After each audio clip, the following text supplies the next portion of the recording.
Manish Kumar Nayak, training officer at government ITI Surajpur. आज के इस एक्सप्लेनर में हम ऑटोमेटिक ट्रांसमिशन की दुनिया की गहराई में जाने वाले हैं। मोटर व्हीकल मैकेनिक से जुड़े लोगों के लिए ये एक बहुत ही क्रूशल टॉपिक है। देखिए, गाड़ियों में बिना झंझट गियर बदलते हुए तो हम सबने देखा है, राइट? लेकिन इसके पीछे की जो मैकेनिकल इंजीनियरिंग काम कर रही है ना, वो लिटरली कमाल की है। तो चलिए, बिना किसी देरी के इस सफर की शुरुआत करते हैं। आज की चर्चा का एजेंडा बिल्कुल क्लियर है। सबसे पहले हम प्लानिटरी गियर्स सेट को समझेंगे, फिर सिंपल वर्सेस कंपाउंड गियर्स पर बात करेंगे, उसके बाद स्टॉपिंग और लॉकिंग मैकेनिज्म, फिर इलेक्ट्रॉनिक कंट्रोल ट्रांसमिशन और आखिर में इंटेलिजेंट शिफ्ट प्रोग्राम्स को डिकोड करेंगे।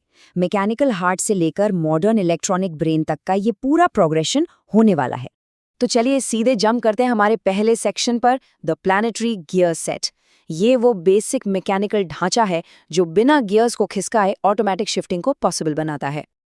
अब इसके डिजाइन को इमेजिन कीजिए। ये बिल्कुल हमारे सोलर सिस्टम की तरह दिखता है। प्लैनेटरी गियर्स, जिन्हें एपिसाइक्लिक गियरिंग भी कहते हैं, बेसिकली एक कांस्टेंट मैश सिस्टम है। इसका मतलब है कि गियर्स हमेशा एक दूसरे से जुड़े रहते हैं, मैनुअल गियरबॉक्स की तरह इधर-उधर खिसकते नहीं हैं। इसमें 3 मेन रोटेटिंग पार्ट्स होते हैं। बिल्कुल सेंटर में एक सन गियर, उसके चारों तरफ चक्कर लगाते प्लैनेट गियर्स जिन्हें एक कैरियर होल्ड करके रखता है, और सबसे बाहर एक रिंग गियर जिसके अंदर की तरफ दांत होते हैं।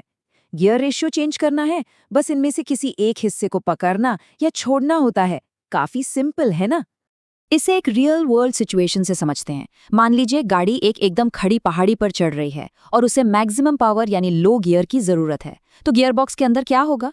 ट्रांसमिशन तुरंत बाहरी रिंग गियर को बिल्कुल स्टेशनरी कर देगा, यानी रोक देगा, और बीच वाले सन गियर को घुमाएगा। इसका रिजल्ट, कैरियर पर मैक्सिमम टॉर्क जनरेट होता है, सबसे ज्यादा ताकत मिलती है और गाड़ी मक्खन की तरह पहाड़ी चढ़ जाती है। मैकेनिकल थ्योरी का इससे बढ़िया प्रैक्टिकल एग्जाम्पल शायद ही कोई हो। अब बढ़ते हैं हमारे दूसरे सेक्शन की तरफ, simple versus compound gears. Single gear set से मल्टीपल स्पीड्स तक का ये ट्रांजिशन समझना काफी इंटरेस्टिंग है। अब थोड़ा मैथ्स पर आते हैं। एक सिंपल प्लैनेटरी सेट को अलग अलग तरीके से होल्ड करके हमें कई तरह के रेशियो मिलते हैं। जैसे अगर रिंग गियर को रोककर सन गियर को घुमाएं तो गियर रेशियो रिडक्शन मिलता है, मतलब ताकत बढ़ जाती है। वहीं अगर कैरियर को इनपुट दें तो ओवरड्राइव अचीव होता है, जिससे स्पीड बढ़ती है। और सबसे मजेदार बात, अगर कैरियर को ही रोक दें तो आउटपुट बिल्कुल उल्टी डायरेक्शन में घूमने लगता है, जिससे हमारा रिवर्स गियर बन जाता है। बस एक सिंगल गियर सेट का कमाल। लेकिन जरा सोचिए, आज की डेट में तो गाड़ियों में 4, 6 या 10 स्पीड तक के गियर बॉक्स आ रहे हैं। वहां एक सिंगल सेट से तो काम चलेगा नहीं। यही एंट्री होती है कंपाउंड प्लैनेटरी गियर सेट्स की। ऑटोमोटिव हिस्ट्री में 2 बहुत ही फेमस डिजाइन्स रहे हैं, सिम्पसन और रेवेन्यू। पुरानी 3 स्पीड ऑटोमेटिक गाड़ियों में सिम्पसन गियर सेट काफी पॉपुलर था, जिसमें 2 प्लैनेटरी सेट्स एक ही कॉमन सन गियर शेयर करते थे। लेकिन रेवेन्यू गियर सेट एक असली गेम चेंजर साबित हुआ। ये बहुत ज्यादा कॉम्पैक्ट होता है क्योंकि इसमें एक ही कैरियर पर 2 सन गियर्स और प्लैनेट गियर्स के 2 सेट फिट कर दिए जाते हैं। और यही वजह है कि आज की मॉडर्न फ्रंट व्हील ड्राइव गाड़ियों में इसी कॉम्पैक्ट सिस्टम का दबदबा है। Moving on to section 3, stopping and locking mechanism. आखिर वो कौन से फिजिकल कंट्रोलर्स हैं जो इन कॉम्प्लेक्स गियर सेट्स को असल में होल्ड और रिलीज करते हैं? गियर शिफ्टिंग के पीछे का जो असली मैजिक है ना, वो यहीं छुपा है। ट्रांसमिशन के पास इन गियर्स को कंट्रोल करने के लिए 2 मेन वेपन्स होते हैं, ब्रेक बैंड्स और multi disc clutch. Brake band basically एक फ्लेक्सिबल स्टील का बैंड होता है जिस पे फ्रिक्शन मटेरियल लगा होता है। हाइड्रोलिक सर्वोज इस बैंड को एकदम टाइट कर देते हैं, जिससे ड्रम घूमना बंद कर देता है, बिल्कुल सन गियर को रोकने की तरह। वहीं मल्टी डिस्क क्लच का फंडा थोड़ा अलग है। इसमें फ्रिक्शन और स्टील प्लेट्स का एक पूरा स्टैक होता है। हाइड्रोलिक प्रेशर इन प्लेट्स को आपस में जोर से दबाता है, जिससे 2 अलग अलग गियर पार्ट्स लॉक होकर एक साथ घूमने लगते हैं। इसे हम डायरेक्ट ड्राइव कहते हैं, और ये क्लचेस भारी भरकम टॉर्क को बहुत आसानी से हैंडल कर लेते हैं। अब इस थ्योरी को सीधे वर्कशॉप फ्लोर से जोड़ते हैं। एक बहुत ही क्रूशियल डायग्नोस्टिक टिप हमेशा याद रखनी चाहिए। अगर कोई गाड़ी किसी एक स्पेसिफिक गियर में स्लिप कर रही है लेकिन बाकी सारे गियर्स में एकदम परफेक्ट काम कर रही है, तो अक्सर इसका असली कल्प्रिट घिस चुका ब्रेक बैंड या फिर कोई लीक हो रहा हाइड्रोलिक सर्वो ही होता है। ये थ्योरी और रियल वर्ल्ड प्रॉब्लम सॉल्विंग का एकदम डायरेक्ट कनेक्शन है। अब आते हैं सेक्शन 4 पर, इलेक्ट्रॉनिक कंट्रोल ट्रांसमिशन। मतलब अब हम फिजिकल मूविंग पार्ट्स से आगे बढ़कर ट्रांसमिशन के इंटेलिजेंट डिजिटल ब्रेन की बात करेंगे। ओवर द इयर्स इस टेक्नोलॉजी में एक बहुत बड़ा जंप आया है। पहले के जो ट्रांसमिशन थे वो पूरी तरह से हाइड्रोलिक होते थे। उनमें सेंट्रीफ्यूगल वेट्स और थ्रॉटल वॉल्व्स लगे होते थे जो बस स्पीड और वैक्यूम के भरोसे गियर बदलते थे।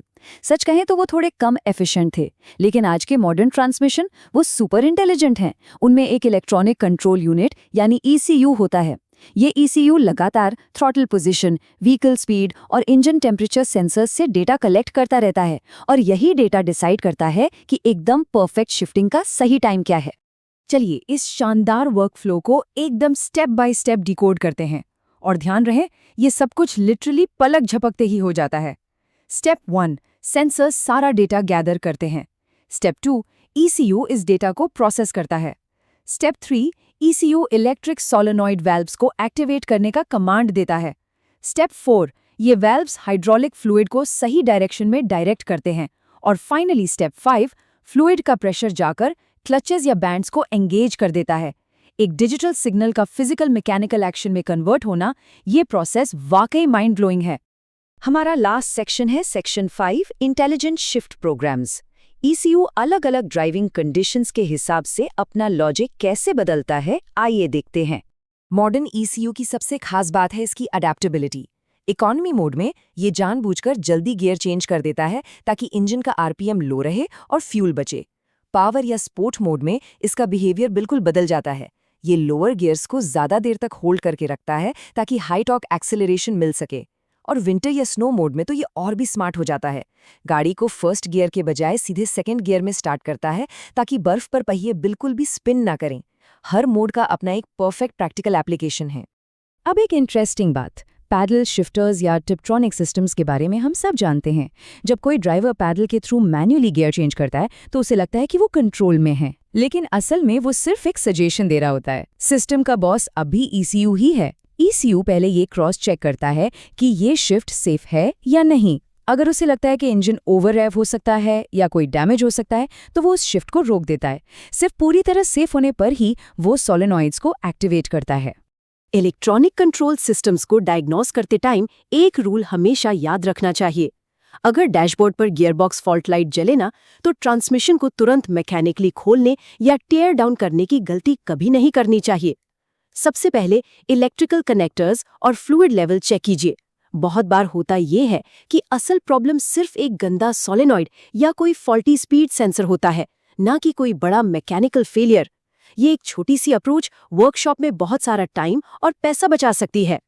तो चलिए आज के इस एक्सप्लेनर में हमने जो कुछ भी डिस्कस किया है उसका एक क्विक रिकैप कर लेते हैं। सन गियर, ये प्लैनेटरी सेट का सेंट्रल इनपुट या रिएक्शन पॉइंट है। ब्रेक बैंड, ये ड्रम को होल्ड करता है जैसे कि सेकेंड गियर या रिवर्स लगाने में। सोलेनॉइड, ये बेसिकली एक इलेक्ट्रिक ऑयल वॉल्व है जो ECU और हाइड्रोलिक्स के बीच एक ब्रिज का काम करता है। ECU ये वो डिजिटल ब्रेन है जो सेफ शिफ्टिंग इंश्योर करता है। और मल्टी डिस्क क्लच, ये मूविंग पार्ट्स को कनेक्ट करके 1-to-1 डायरेक्ट ड्राइव प्रोवाइड करता है। अब इस पूरी नॉलेज के बाद एक बहुत बड़ा सवाल खड़ा होता है, प्रोफेशनल रिपेयरिंग में क्या हमारा पहला फोकस मैकेनिकल टियर डाउन पर होना चाहिए या फिर इलेक्ट्रिकल डायग्नोस्टिक्स पर? ये सोचने वाली बात है। For PDF and assessment, check the description. Subscribe to the channel for quick and more updates.